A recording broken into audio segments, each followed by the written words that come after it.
네, 안녕하세요. 자녀의 중학교 영어 공부 때문에 고민이신 당신을 위한 맞춤 분석 지금 시작합니다. 초등학교 때까지만 해도 자신 있어 하던 아이가 중학교 가자마자 영어의 벽을 느끼는 모습 지켜보기에 참 안타까우셨죠. 갑자기 늘어난 단어랑 또 복잡해진 문법 때문인데요. 그래서 오늘은 입시 전문가, 바로 훈 선생의 글을 바탕으로 이 막막함을 뚫어낼 아주 구체적이고 또 전략적인 접근법을 함께 파헤쳐보려고 해요. 네, 오늘 저희가 깊이 들여다볼 이 훈 선생의 자료는요, 단순히 이렇게 공부하세요 하는 목록이 아니에요. 그보다는 영어 공부에 대한 관점 자체를 바꾸는 일종의 철학에 가깝습니다. 핵심은 많은 학생들이 무의식적으로 택하는 성실한 노가다. 그러니까 무작정 암기라는 그 비효율적인 노동에서 벗어나자는 거죠. 대신에 이해를 기반으로 한 전략적인 학습으로 장기적인 실력을 쌓는 길을 제시하고 있거든요. 오늘 저희는 그 전략의 세 가지 기둥이죠. 독해, 문법, 어휘, 이 세 가지를 중심으로 훈 선생의 인사이트를 깊이 있게 탐색해 보겠습니다. 와, 성실한 노가다라는 표현이 정말 확 와닿네요. 그럼 그 첫 번째 기둥, 영어 내신의 절반 이상을 차지한다는 독해부터 시작해보죠. 훈 선생 분석에 따르면 독해 비중이 50%를 훌쩍 넘긴다고 하니 이거 아이들이나 부모님이나 여기에 모든 걸 걸고 싶을 것 같아요. 그래서인지 교과서 본문을 그냥 통째로 달달 외우는 걸 비법처럼 여기는 경우가 많잖아요. 근데 훈 선생은 이 방법이 굉장히 비효율적이라고 아주 단호하게 선을 긋더라고요. 맞아요. 바로 그 지점이 훈 선생 통찰의 핵심이에요. 왜 비효율적이냐? 학교 시험 문제가 그렇게 만만하지 않기 때문이죠. 선생님들께서는 아이들이 정말로 내용을 이해했는지 확인하고 싶어 하시거든요. 그래서 본문을 그대로 복사해서 붙여넣는 경우는 거의 없어요. 본문에 나왔던 important라는 단어를 significant, 나 crucial 같은 유의어로 살짝 바꾸시거나 문장 순서를 논리적으로 재배열하시죠. 그러니까 본문을 사진 찍듯이 그냥 외운 아이들 입장에서는 분명히 아는 내용인데도 완전히 새로운 문제처럼 보이게 되는 그런 함정을 파시는 거군요. 바로 그거예요. 내가 외운 거랑 다른데? 하는 순간 당황하고 응용력을 발휘할 수가 없게 되는 거죠. 열심히 외웠는데 배신당한 기분만 들고 영어에 대한 자신감은 더 떨어지는 그런 악순환이 시작되는 겁니다. 훈 선생이 말하는 이해 중심의 학습이 바로 이 지점에서 대안이 되는 거고요. 글의 전체적인 지도, 즉 논리 구조를 머릿속에 그리는 훈련을 하는 거죠. 그렇게 되면 단어나 문장 순서가 조금 바뀌어도 길을 잃지 않고 목적지를 찾아갈 수 있는 진짜 실력이 생기는 거고요. 듣고 보니 단순히 시험 대비가 아니라 진짜 영어 체력을 키우는 훈련이네요. 자, 그럼 훈 선생이 제안하는 그 이해 중심 독해법의 구체적인 단계들을 한번 살펴볼까요? 자료를 보니까 아주 명확하게 세 단계로 정리가 되어 있더라고요. 첫 번째가 글의 흐름 파악. 이건 숲을 먼저 보라는 이야기 같네요. 정확해요. 단어 하나, 문장 하나에 매달려서 해석하느라 끙끙 드는 게 아니라 한 발짝 물러서서 그래서 이 글이 도대체 무슨 말을 하고 싶은 거지? 이걸 먼저 파악하는 거예요. 예를 들면 환경오염의 원인과 결과를 설명하는 글인지 아니면 스마트폰의 장점과 단점을 비교하는 글인지 그 글의 설계도부터 파악하는 거죠. 이 설계도만 머릿속에 있으면 세부적인 내용들은 훨씬 더 쉽게 제자리를 찾아갑니다. 설계도를 파악한 다음에 두 번째 단계는 모르는 단어와 구문 정리네요. 이건 사실 모든 공부의 기본기 같기도 한데 혹시 훈 선생이 특별히 강조하는 포인트가 있을까요? 네, 그냥 노트에 단어랑 뜻만 1대1로 적는 건 반쪽짜리 공부라고 지적해요. 가장 중요한 건 그 단어나 구문이 사용된 문장 전체를 함께 옮겨 적는 겁니다. 예를 들어 provide라는 단어를 제공하다라고만 외우면 나중에 provide A with B, A에게 B를 제공하다 이런 구문이 나왔을 때 제대로 활용하기가 어려워요. 하지만 The school provides students with lunch라는 문장 자체를 익혀두면 단어의 쓰임새와 문법적인 짝까지 한 번에 체득하게 되는 거죠. 살아있는 지식이 되는 겁니다. 문장 통째로 그게 핵심이군요. 그렇게 재료 준비가 끝나면 마지막 세 번째 단계, 유형별 문제 응용하기로 넘어가는 거고요. 그렇죠. 아무리 좋은 재료가 있어도 요리를 안 해보면 소용없잖아요. 글의 흐름도 파악했고 어휘 정리도 했다면 이제 실전 훈련을 해야죠. 주제 찾기, 내용 일치 불일치, 빈칸 추론, 순서 배열 같은 다양한 유형의 문제들을 풀어보면서 내가 이해한 바를 정답으로 연결시키는 연습을 하는 겁니다. 이 세 단계, 흐름 파악으로 뼈대를 잡고 어휘 정리로 빈틈을 메우고 문제풀이로 실전 감각을 다지는 것. 이게 바로 훈 선생이 말하는 흔들리지 않는 독해 전략의 완성입니다. 알겠습니다. 독해가 글의 의미를 파악하는 기술이라면 그 기술을 가능하게 하는 기본 원리가 바로 문법이겠죠. 독해를 튼튼하게 지탱하는 뼈대랄까요? 훈 선생은 이 문법 공부에 있어서 거의 성배처럼 여기는 게 하나 있던데요. 바로 나만의 문법 노트를 만들라는 거였어요. 맞아요. 훈 선생이 문법 노트를 그토록 강조하는 건 중학교 내신 문법 문제의 특징 때문이에요. 시험 문제를 보면 보통 다음 중 어법상 틀린 것은 또는 올바른 문장의 개수는 이런 식으로 여러 문법 규칙들을 한데 섞어놓고 정확성을 테스트하거든요. 이때 두껍고 방대한 문법책 전체를 훑어보는 것보다 내가 평소에 헷갈렸던 규칙들만 예문과 함께 따로 정리해둔 노트 한 권이 시험 직전에는 훨씬 더 강력한 무기가 됩니다. 저도 학창 시절에 그런 노트의 도움을 많이 받았던 기억이 나요. 예를 들어서 어떤 식으로 정리하면 효과적일까요? 훈 선생의 글에 나온 예시가 아주 구체적이던데요. 포함된다고 해보죠. 명사적, 형용사적, 부사적 용법. 개념은 알겠는데 막상 문제로 보면 헷갈리게 딱 좋잖아요. 이럴 때 노트에 각 섹션을 나누는 거예요. 그리고 교과서 본문에서 각각의 용법으로 쓰인 대표 문장들을 그대로 옮겨 적는 거죠.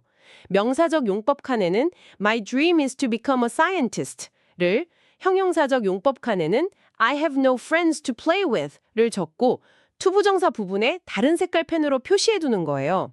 이렇게 시각적으로 비교하면서 정리하면 개념이 훨씬 명확해지고 기억에도 오래 남아요. 그런데 여기서 훈 선생의 아주 흥미로운 지적이 나오더라고요. 교과서만으로는 문법의 전체적인 그림을 그리기 어렵다 이런 주장이었는데 이건 저한테도 좀 충격적이었어요. 교과서가 기본이잖아요. 물론 기본이죠. 하지만 교과서의 구성 방식을 생각해보면 훈 선생의 지적에 고개를 끄덕이게 돼요. 중학교 교과서는 보통 한 과에 두세 개의 핵심 문법 포인트만 집중적으로 다루거든요.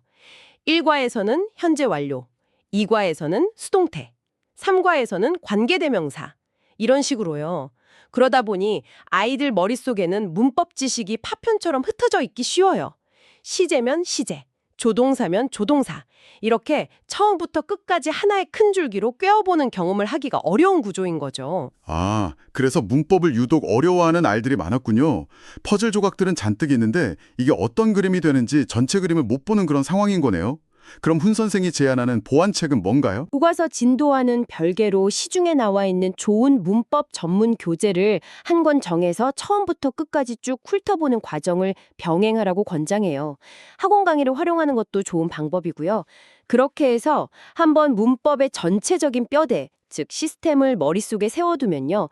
앞으로 교과서에서 새로운 문법 조각이 나올 때마다 아, 이건 시제 파트의 이 부분에 해당하는 거구나 하면서 제자리에 착착 끼워 넣을 수 있게 되는 거죠. 훨씬 효율적이고 체계적인 학습이 가능해져요. 결국 문법은 영어라는 언어의 뼈대라는 훈 선생의 관점이 여기서 명확해지는 겁니다. 뼈대가 바로 서야 그 위에 독해라는 살도 붙고 또 장문이라는 옷도 입힐 수 있다는 거군요. 자, 그럼 이제 마지막 열쇠, 어휘로 넘어가 보죠. 뼈대와 살을 이야기했는데 어휘는 아마 온몸에 에너지를 공급하는 혈액과도 같겠네요. 훈 선생은 영어 실력 향상에 가장 중요한 단 하나를 꼽으라면 주저없이 어휘력이라고 단언하던데요. 근데 우리가 흔히 생각하는 깜지 쓰면서 단어장 외우는 방식과는 완전히 다른 접근법을 제시해서 아주 인상 깊었어요. 맞아요. 훈 선생은 그런 기계적인 암기법을 죽은 지식을 쌓는 행위라고까지 표현해요. 그가 제안하는 살아있는 어휘 학습 전략의 핵심은 크게 두 가지로 볼 수 있어요. 첫째는 다이어에 익숙해지는 거예요. 영어 단어는 뜻이 하나만 있는 경우가 드물죠. 특히 run이나 get, take 같은 기본 동사일수록 문맥에 따라 수십 가지 의미로 변신하잖아요. I run every morning에서는 달리다지만 he runs a small company에서는 운영하다가 되죠. 그리고 시험 문제는 바로 그 허점을 파고드는 거고요. 다음 밑줄 친 run과 같은 의미로 쓰인 것을 고르시오. 뭐 이런 식으로요. 정확해요. run equal 달리다 이렇게 1대1로만 외운 학생은 두 번째 문장을 만나면 혼란에 빠질 수밖에 없어요. 그래서 처음부터 단어를 접할 때 사전을 찾아 여러 의미를 훑어보는 습관을 들이는 게 아주 중요하다고 훈 선생은 강조합니다. 다이어 학습이 첫 번째 핵심이라면 두 번째는 뭔가요? 이게 훈 선생의 어휘 전략에서 가장 중요한 부분이라고 하던데요. 두 번째이자 가장 중요한 포인트는 바로 문맥 쪽에서 암기하는 거예요. 단어장에 있는 영어 단어랑 우리말 뜻을 짝지어 외우는 건 최악의 방법 중 하나라고까지 말해요. 그렇게 외운 단어는 실제 문장에서 어떻게 써야 할지 감이 전혀 없는 그야말로 박제된 지식에 불과하기 때문이죠. 예를 들어 consider를 고려하다라고만 외운 학생은 나중에 I consider him a genius. 나는 그를 천재라고 생각한다, 여긴다. 이 문장을 만나면 해석이 꼬이기 시작해요. 아, 고려하다라고만 알고 있으면 나는 그를 천재라고 고려한다는 어색한 문장이 되니까요. 그럼 어떻게 외워야 한다는 거죠? 반드시 교과서나 문제집에 나온 문장 속에서 그 단어의 쓰임새와 뉘앙스를 통째로 익혀야 한다는 거예요. We should consider his feelings 라는 문장을 통해 consider 뒤에는 주로 사람의 감정이나 상황이 오는구나 하고 파악하고요. I consider him a genius 라는 문장을 통해서는 consider는 뒤에 명사를 두 개 연달아 써서 주를 주로 여기다 라는 뜻으로도 쓰이는구나 하고 배우는 거죠. 이렇게 단어의 사회적 관계 속에서 익혀야만 나중에 독해에서도 영작에서도 자연스럽게 쓸 수 있는 진짜 내 어휘가 되는 겁니다. 듣고 보니 정말 맞는 말이네요. 그렇게 해야 단어가 입체적으로 다가오고 쉽게 잊어버리지도 않을 것 같아요. 그런데 이 방식, 좋아 보이긴 하는데 매일 꾸준히 하기가 만만치 않을 것 같거든요. 특히 다른 과목 숙제도 많은 중학생들에게는 부담이 될 수도 있고요. 혹시 훈 선생이 제시하는 실천 가능한 학습 루틴 같은 것도 있나요? 물론이죠. 아주 현실적인 1일 학습 플러스 주간 복습 시스템을 제안해요. 방법은 간단해요. 월요일부터 금요일까지는 매일 10개든 15개든 자지가 감당할 수 있는 만큼의 새로운 단어를 방금 말씀드린 문맥 속에서 학습해요. 중요한 건 주말입니다. 주말에는 새로운 진도를 나가는 대신 한 주 동안 공부했던 단어 50개에서 70개를 처음부터 끝까지 다시 복습하는 데 시간을 쓰는 거죠. 아, 주말을 새로운 공부가 아니라 굳히기 시간으로 활용하는 거군요. 맞아요. 이 방식의 목표는 명확해요. 수많은 단어를 스쳐 지나가게 하는 게 아니라 하나를 배우더라도 뇌의 단기 기억 저장소에서 장기 기억 저장소로 확실하게 이사시키는 거죠. 훈서잭은 이게 시간 낭비가 아니라 오히려 시간을 버는 가장 확실한 방법이라고 말해요.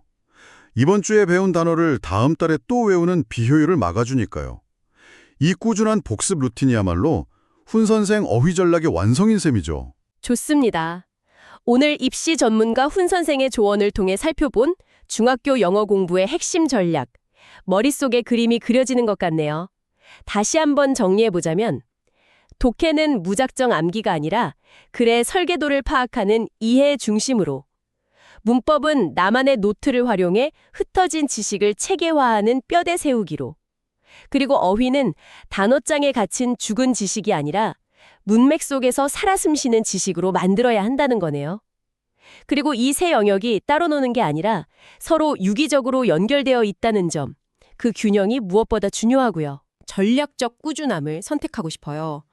사실 오늘 이야기한 방법들은 완전히 새로운 비법이라기보다는 공부의 정석에 가깝잖아요. 하지만 중요한 건 왜 이것이 정석인지를 이해하고 그것을 포기하지 않고 매일 실천할 수 있는 시스템을 만드는 거죠. 훈 선생은 마지막에 이 모든 전략이 결국 올바른 학습 습관을 형성하는 과정이라고 강조해요. 단순히 영어 성적을 올리는 기술이 아니라 공부하는 힘 자체를 기르는 과정이라는 말씀이시군요. 맞습니다. 그리고 그 과정에서 가정의 역할이 정말 중요하다고 당부해요. 아이가 지치지 않고 이 루틴을 이어갈 수 있도록 옆에서 다그치지보다는 격려하고 지지해주는 코치가 되어달라는 거죠. 훈 선생의 조언은 결국 아이와 부모가 함께 성장하는 길을 안내하고 있는 셈입니다. 훈 선생의 조언은 굉장히 구체적이고 실용적이네요. 그렇다면 이 방송을 듣고 계신 당신이 오늘 당장 자녀와 함께 시작해 볼 수 있는 첫 번째 작은 실천은 무엇일까요? 오늘 저녁 자녀의 영어 교과서에서 딱 한 달락만 함께 읽어보세요. 그리고 아이에게 이렇게 한번 물어보는 건 어떨까요?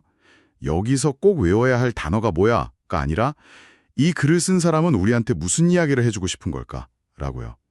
글의 의미에 대한 호기심을 먼저 자극해주는 거죠.